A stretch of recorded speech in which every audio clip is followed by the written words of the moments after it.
Hi guys, it's Henry here, and today I just want to touch on a topic: is where is the best place to live in Thailand?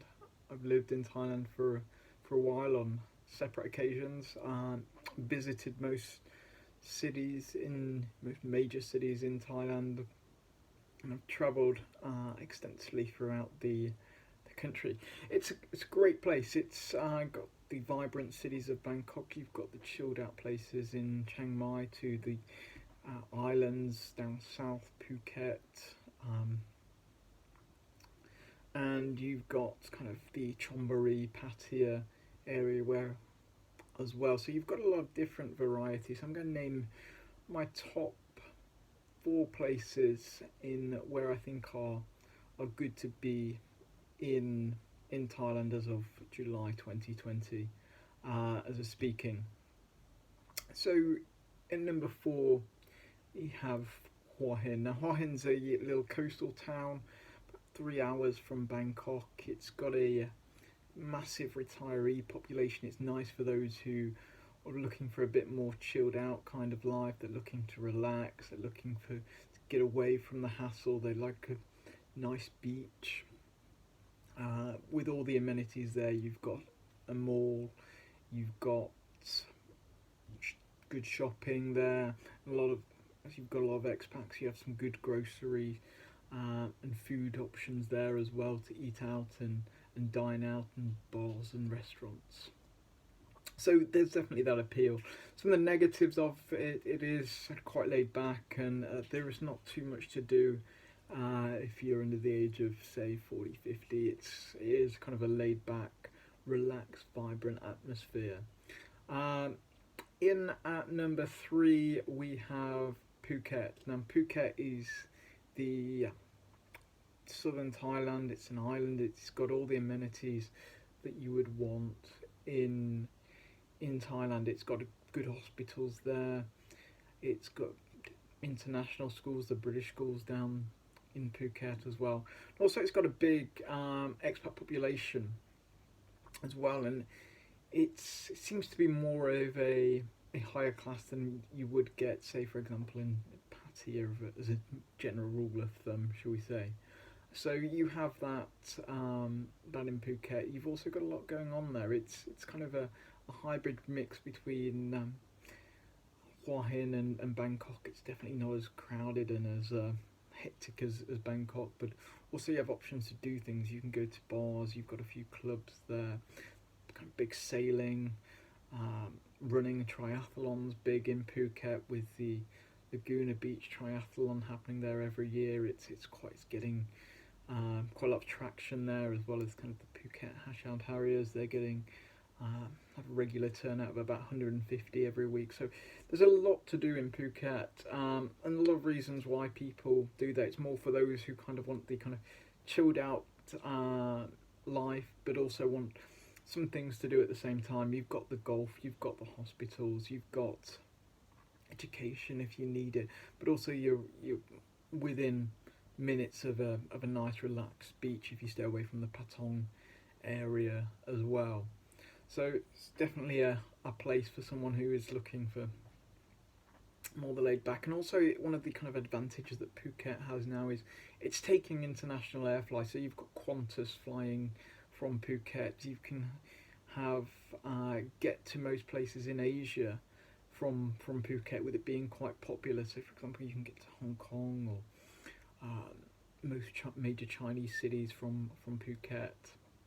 So it's more of an international hub, so you don't need to stop through Singapore or Bangkok like you used to go back home. Number number two I have is actually quite controversial. Many people will put it as number one.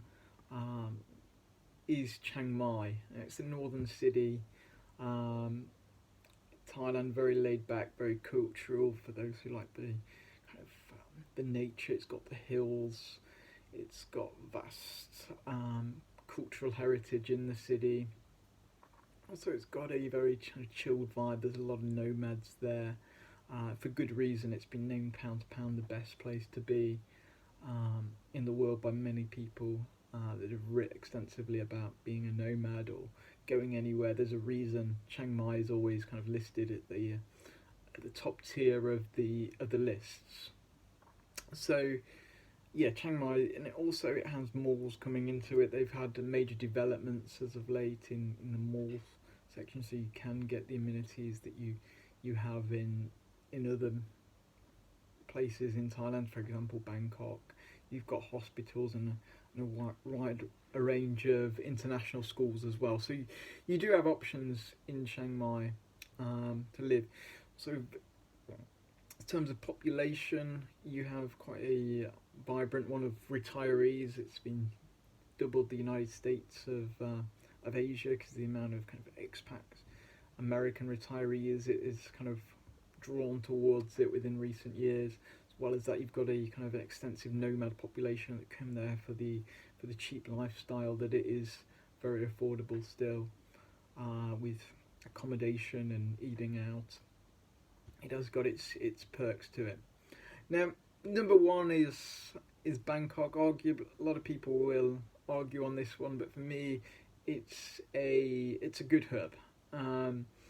It has got its downfalls. It's chaotic. It's crowded. It's 24/7 manic city. It has all the kind of material makings of an Asian mega city. The chaos and whatnot. So, but it also has its charm. You've got a lot of culture in Bangkok. You've got the temples. You've got some nice scenic views down the river. You've got parks here in abundance. But for me, it's number one is just because of the convenience of living here. For example, you've got malls every 100 meters. You've got great hospitals in numerous locations that you've spoilt for choice for condos. For example, if you're looking in Phuket and Chiang Mai, you're limited to what you have. It's definitely an array, but it is somewhat limited into what you have in them. But in Bangkok, you've got massive arrays. It's all spread out as well, so you can pick which area you want to live in. There's no kind of one CBD. They have maybe 3, 4 even CBDs or business districts in the city. So it's really, you can live how you want to live here. You can live very cheaply in the outskirts, or you can live in the city centre and live a kind of glamorous lifestyle and eat the brunches in hotels for a few $100 dining, plus the champagne and whatnot. You can have that, or you can go out and eat street food for a couple of dollars a time. So you have that variety in Bangkok. Also, it's got an extensive transportation system, so you can go most places in Asia and even the world.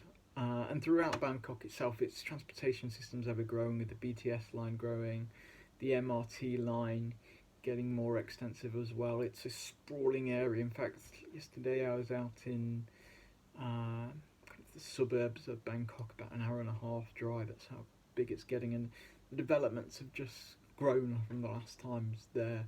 Maybe a year ago, there's been more factories come up, so it's ever sprawling as well. So it's a good hub to have, and also you've got beaches within about an hour's drive. People don't really, or don't take for granted that you've got such good nature within an hour of Bangkok. You've got nice beaches in Chonburi, Rayong Way. Within a few hours, you've got Kanchanaburi. It's also got the waterfalls, Nokanayok, the great nature as well. You've got Chonburi Mountains as well. That's some of the best mountains in Southeast Asia, arguably as well. It's got some really nice bits within the kind of proximity of Bangkok. So that's for me what makes it number one. Let me know what you think. If you're living in Bangkok or if you want to come here, feel free to reach out with the questions. Well, I'm more than happy to go over kind of what you have in terms of kind of fixing a lifestyle for you guys. So let me know what you think, and hope you find it useful. Thanks, guys.